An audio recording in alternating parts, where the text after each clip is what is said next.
The rain had been falling for hours, soaking the city in a dull, gray sadness that seemed to match Ethan's life perfectly. He sat by the foggy cafe window, staring out at the blurred streets of Chicago, his worn hands wrapped around a cup of lukewarm coffee he could barely afford. His reflection in the glass showed a man who looked far older than his 35 years, eyes tired, stubble grown out, and a weight on his shoulders that no one else could see. His son, Noah, just 7 years old, sat quietly beside him, drawing on a napkin with a broken pencil. It was all Ethan could offer, a warm seat, a small cup of cocoa for his boy, and a few minutes away from the biting cold of reality. There was once a time when Ethan had dreams, big ones. He had wanted to open a music studio, to write songs that could touch hearts, to marry the woman he loved and build a simple, beautiful life. But dreams, he learned, were fragile things.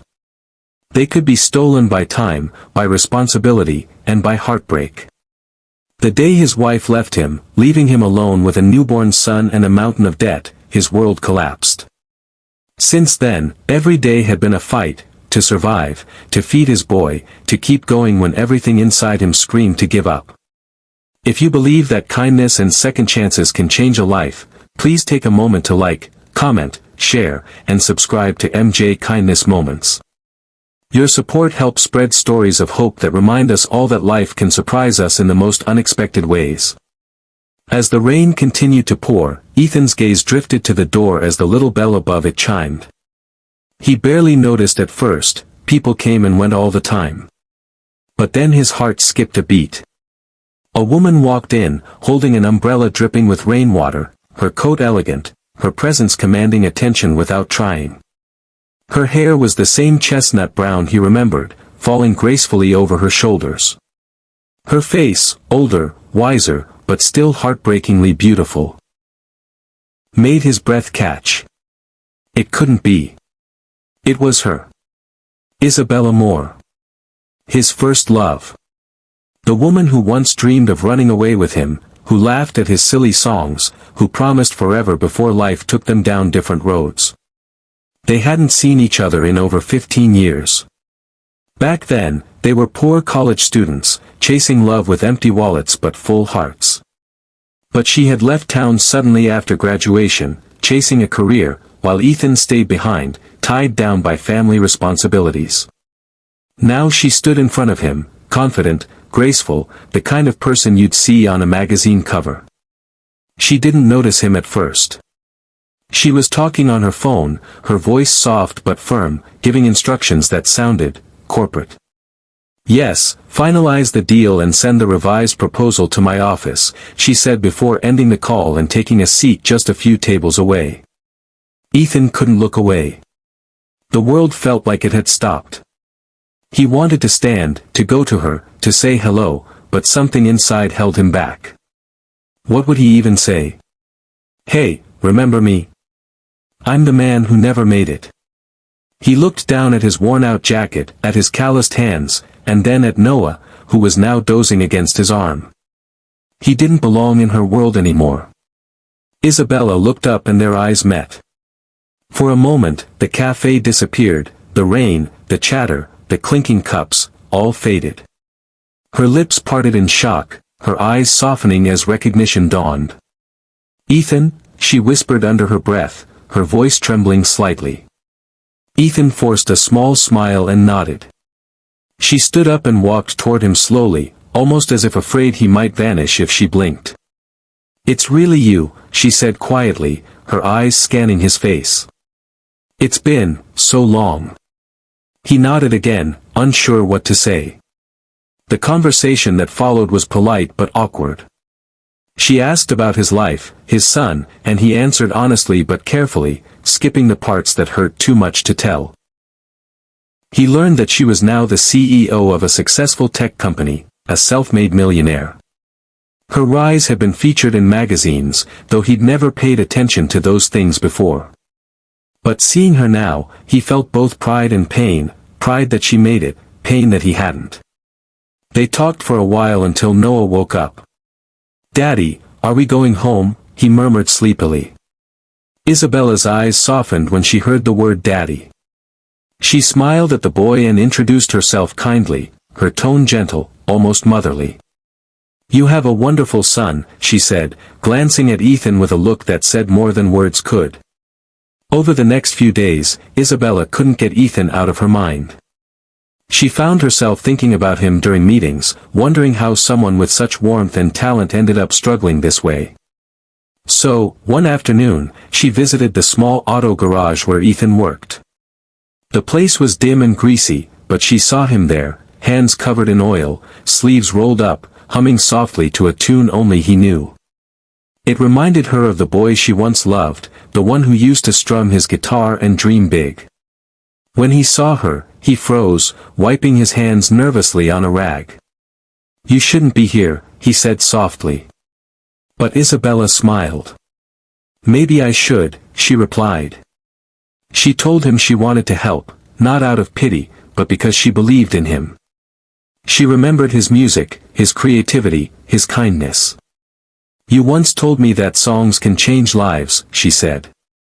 Maybe it's time someone believed that again. Ethan was hesitant.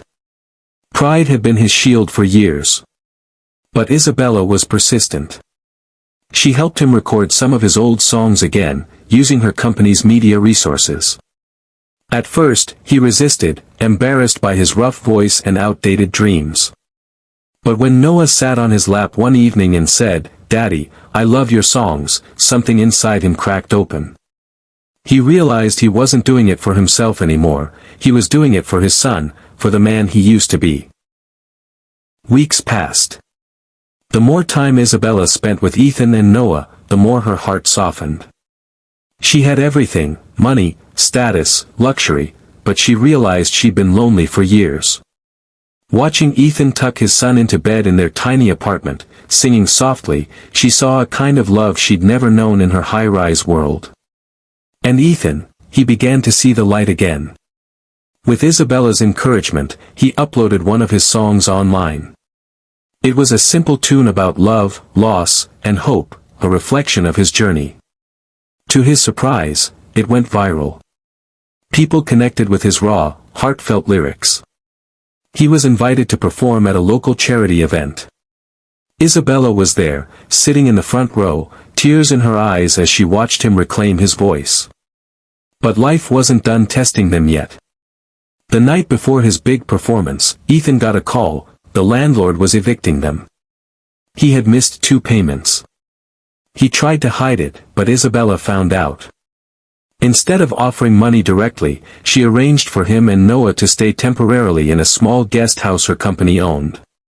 Ethan resisted again, but she insisted with a smile, "Think of it as a kindness between old friends." The night of the performance arrived. The crowd was large, the lights bright. Ethan stood on stage, guitar trembling in his hands. As he looked into the audience, he saw Isabella smiling up at him, her eyes full of pride. He sang his heart out that night, not just for her, but for every person who'd ever felt forgotten, broken, or lost. His voice cracked with emotion, but it didn't matter. The audience felt it. When he finished, there was silence, then thunderous applause. After the show, Isabella approached him backstage, tears still glistening. "You were incredible," she whispered. Ethan smiled humbly. "I couldn't have done it without you." Their eyes met again, this time, not as 2 people from different worlds, but as 2 souls who had once lost their way and found each other again. Months passed. Ethan's music began to gain recognition. He was offered a contract to produce an album, something he had once only dreamed of. He used his first paycheck to pay off his debts and buy a small home for himself and Noah. Life was finally changing, not through luck, but through kindness, persistence, and the belief of someone who refused to give up on him. One sunny afternoon, as he sat in his new backyard watching Noah chase butterflies, Isabella visited again. She looked at him, smiling softly. "You've come a long way, Ethan." He smiled back. "We both have." She laughed gently and said, "You know, sometimes life brings people back together not to relive the past, but to build something new." He didn't answer with words. Instead, he reached out and took her hand, a simple gesture that spoke volumes. For the first time in years, Ethan felt whole. Not because of fame or fortune, but because he'd found something more powerful: hope, love, and the courage to start again. If this story touched your heart, please like, share, comment, and subscribe to MJ Kindness Moments. Every click helps spread the message that kindness and faith in others can truly change lives. Speech balloon special request: comment below, I believe in second chances. Let's fill the comments with hope for everyone who needs a reminder that their story isn't over yet. And as the sun set behind the city skyline, Ethan looked at Isabella and smiled, realizing that sometimes, the universe has a way of giving us back what we thought we'd lost, only when we've learned to appreciate it most. Because love, in its truest form, always finds its way home.